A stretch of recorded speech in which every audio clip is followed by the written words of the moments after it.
देख रहे हैं गुरुग्राम समाचार। मैं हूं आपके साथ श्रिया अग्रवाल। यूक्रेन के राष्ट्रपति को अपने घर बुलाकर अपने चमचों से बेइज्जती करवाने का काम जिस प्रकार अंतर्राष्ट्रीय मीडिया के सामने किया, उससे डोनाल्ड डक ही साबित हुए। ट्रंप साहब ये भूल गए कि अमेरिका फर्स्ट को वियतनाम से और अफगानिस्तान से दुम दबाकर भागना पड़ा था। वियतनाम और अफगानिस्तान दोनों ही स्थानों में अमेरिकी सैनिकों के साथ यूरोपीय देशों के सैनिक कंधे से कंधा मिलाकर लड़े।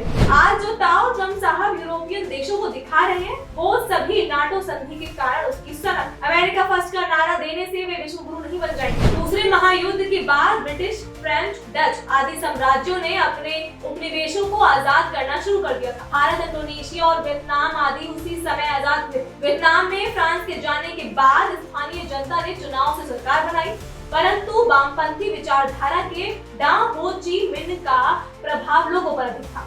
उनकी सरल जीवन शैली और विचारों से वियतनाम प्रभावित थे, उसी प्रकार जैसे महात्मा गांधी के जीवन से भारत के लोग प्रभावित हैं। वियतनाम का दो भागों में विभाजन हुआ। ये जेनेवा में हुए अंतर्राष्ट्रीय समझौते 1954 के मुताबिक हुआ। उत्तर वियतनाम वामपंथी और दक्षिणपंथी अमेरिका समर्थक शक्तियों को दे दिया गया। राष्ट्रपति ट्रूमैन ने दक्षिणी वियतनाम पर जब उत्तर वियतनाम के सैनिकों ने हमला किया, तब उन्होंने अपने सैनिक भेजे। 1955 से 1968 तक छिटपुट और छापमार लड़ाई दोनों पक्षों में चली। इसके बाद 1968 में अमेरिकी फौजों ने वियतनाम में पैर रखा। राष्ट्रपति ट्रूमन से शुरू हुआ ये फौजी संघर्ष राष्ट्रपति हाइजनमेट से होता हुआ राष्ट्रपति कैनेडी के शासनकाल तक गया। अमेरिकी सैनिकों की भारी संख्या में मौतों से सैन्य बल में कमी आ गई। इसे देखते हुए अमेरिकी प्रशासन से देश आम लामबंदी अर्थात सभी 18 से 20 वर्ष की आयु के नौजवानों को 2 वर्ष के लिए सेना में सेवा का कारण करना पड़ा। राष्ट्रपति कैनेडी को इस लामबंदी का जिन विरोध बड़े पैमाने पर सहना पड़ा,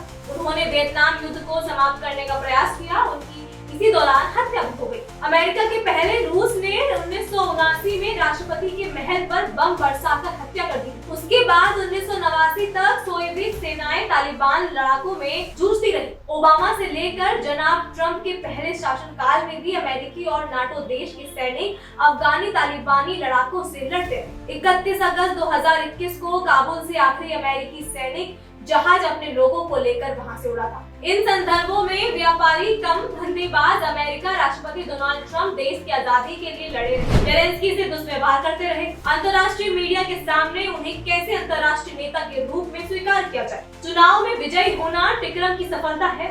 सभ्य समाज में स्वीकार्यता तो व्यवहार और ज्ञान की ही आती है, इसका अमेरिकी राष्ट्रपति ट्रंप ने अभाव दिखता है। इतना ही कहा जा सकता है कि ट्रंप ने अफगानिस्तान में सोवियत हमले के समय बयान दिया था।